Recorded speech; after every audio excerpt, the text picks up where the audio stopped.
Welcome again. And we now have Maggie Berghoff, and she's going to be talking about intermittent fasting, our circadian rhythm, and adrenal fatigue. So let's get started. For those people who haven't heard of you before, Maggie, tell us a little bit about yourself.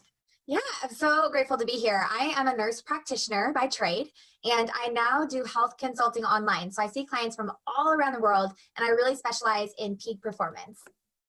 Awesome.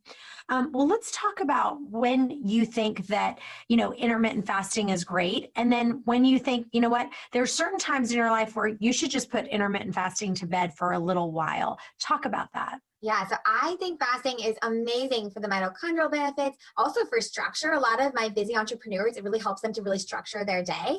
So I do think that it helps with a lot of things that people are worried about, such as energy, weight loss, and so forth.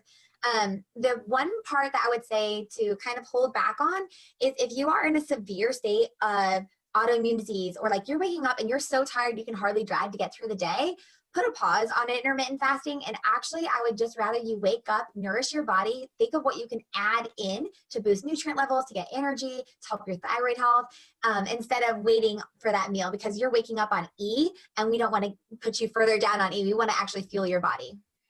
Okay, so let's talk about somebody who has massive fatigue. Like I'm hearing brain fog and fatigue are kind of the two things that people are really, really struggling with a lot. A lot of the questions I'm seeing with people.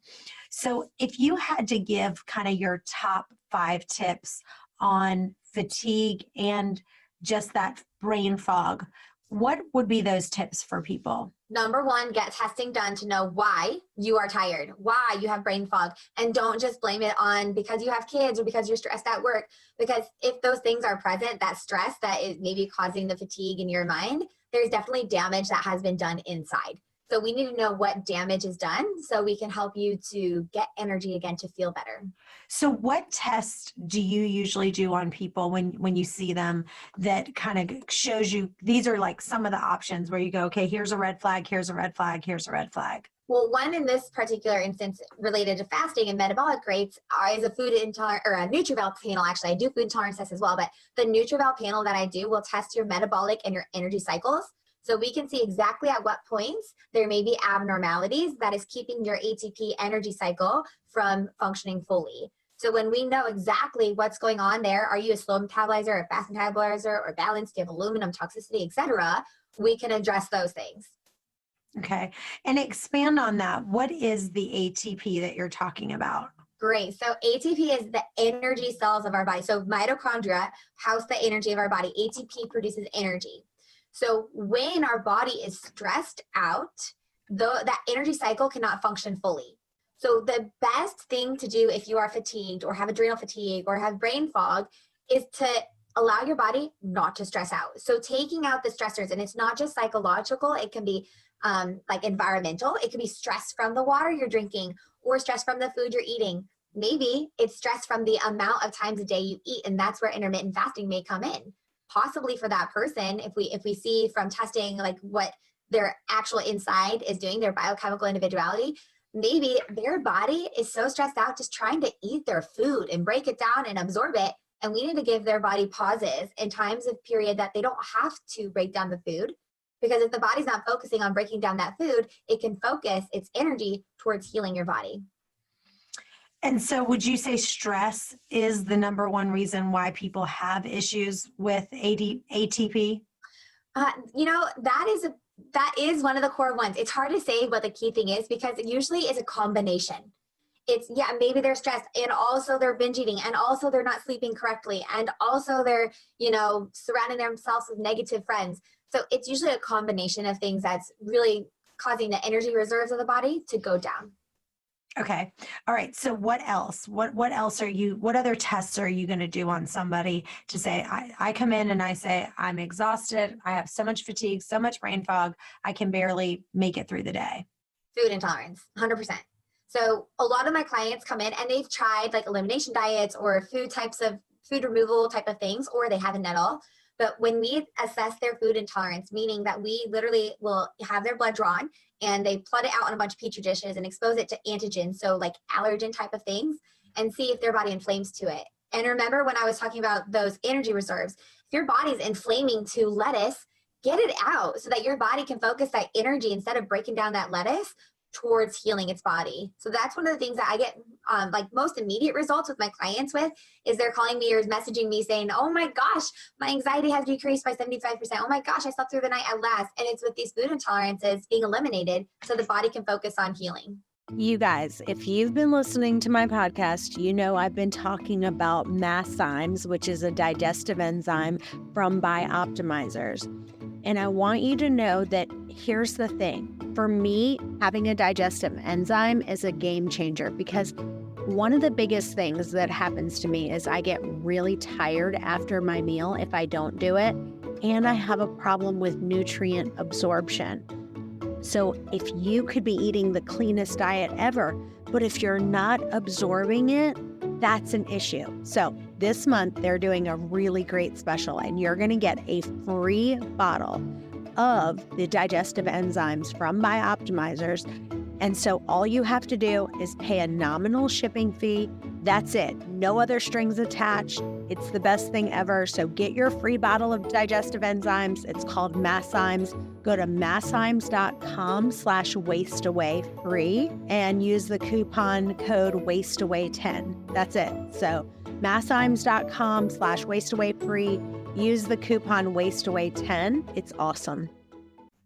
So why do you think we are having so many food intolerances? And how long do you think that the food intolerance lasts? Because I know for me personally, I've taken different food intolerance tests and they all say different things. So literally I'll take one, it'll say you're intolerant to this. You take it again a couple months later and none of those same foods are on there. Now it's another list. So explain why is that? So your food intolerances do change. Remember, you have food intolerance most likely, well, one, it stems because your body's not breaking down, absorbing, and using food properly. Two, you may be eating toxic food. So like the chemicals that are sprayed on our foods are really hard for our body. So if you are eating, food that's not organic or at a restaurant, it can be doing damage. And that damage allows there to be little holes in our gut lining, which allows food to escape those holes. And when food escapes those holes, it's called leaky gut. That's the body attacks those foods as foreign because it's not supposed to be there. So that being said, when you have a food intolerance, they change because the things that your body reacts to change. What I recommend is you to eliminate your food intolerances for 6 months, 6 whole months, and just dedicate those 6 months fully to rebalancing that gut lining. Because remember, that's why it exists. We can't just take out the foods and then if the body's not fully rebalanced, put them back in and expect a different answer because the issues are still there. We have to reverse, rebalance, and heal the body so it can process foods in a healthy way. And is there any supplements that you've seen that have really improved with being tired or brain fog that you've seen that really kind of takes people to the next level? Well, it does depend on, again, what is going on chemically in their body. So the supplements, for example, I'll test their nutrient levels. So we know B vitamins are very essential in energy, but so is magnesium, so is ALA, so are all of these essential nutrients. And so by testing what levels they have, I'm able to identify what supplement will help them have more energy because we're boosting those levels they're deficient in, if that makes sense. As a general rule of thumb, I think that people do really good with like antioxidant packed green juices, red juices. There are different powders on the market. Of course, I don't like ones that have added sugar and I like all organic, but if we have a big dose of a bunch of green vegetables, it helps supply our body with that energy. Now, I know that right now you're not fasting as much because you just had a baby. Congratulations. Thank you. So usually are you breastfeeding right now? So I actually just stopped breastfeeding. Okay. So what do you suggest when somebody is breastfeeding? Do you say, listen, don't do fasting during the time that you're doing? I know when I was breastfeeding, that was the hungriest I've ever been in my entire life. Like you could not keep food around. I was eating everything when I was breastfeeding and I never felt more ravenous when I was breastfeeding. Did you feel that way? Exactly the same way. People would ask me, this is my second child, and people are always asking like, what are your cravings during pregnancy? And honestly, it's not pregnancy. It's breastfeeding that I'm ravenous and I'm craving. And it's because it takes a lot of energy for the body to produce milk and then feed that human. And so in that instance, there's no way I would recommend a diet or fasting or anything like that. In fact, the opposite. I recommend you to add as much healthy, nourishing things in your diet as your body needs. So if you are feeling starving, eat, but make sure that you're eating nourishing foods that are going to give your body true energy rather than like a sugar or carbohydrate that we want to go towards in that moment that is going to cause insulin spikes and hormonal imbalances. So what is the window that you suggest people do when they, let's say they're not pregnant and they didn't just have a baby? What is the fasting window that you think is the most beneficial? Well, I think to keep it simple, choosing 8 hours that are best for your schedule is a really good place to start. 8 hours to eat. So if you wake up, because you have to get to work at 6 a.m., so you're waking up maybe at 5 a.m. or something, your eating window may be different than somebody else who wakes up at 8 a.m. because you may be needing energy quicker than those people. Similarly, if you are home, ready to wind down at 4 p.m., that may be an okay dinner time, whereas some people get home, at 9 p.m. So it really just depends on the person. But I would say choose 8 hours choose when you want to start eating and say that's 11 o'clock. And this is typical for me. When I am intermittent fasting, usually I do 11 to 7. So 11 o'clock, I have my first meal. 7 o'clock, I have my last meal. It's a couple hours before bedtime. And then I plan within that time. I don't just eat, and I wouldn't recommend just eat whatever you want within those 8 hours. That's not how it works. We still need to just focus on eating normal, balanced meals within that time. And of course, that are nourishing. But that's the best, dip your toes in the water kind of thing. And then one upgrade from that, I would recommend playing around with even a weekly water fast or liquid fast where you are giving your gut a total break that day from digesting actual food. Okay. And have you done any of those 1-day fasts? Yeah, in fact, so I'm not right now because of the breastfeeding and the child and everything, but my husband does every single week, once a week, he does liquids or just water, which has been really helpful. During the liquid phase, what I encourage is more of like a healthy bone broth, but make sure it's the one that is healthy, not one filled with, chemicals and whatnot, but a healthy bone broth, green juice powder, red juice powder. I'm saying powder because the brand that we use is called Organifi and it's a powder form. And it usually has less sugar than the kinds that are canned on the market, like the bottles that usually have less things in them. So that's what you can just flood your body with those nutrients during those days.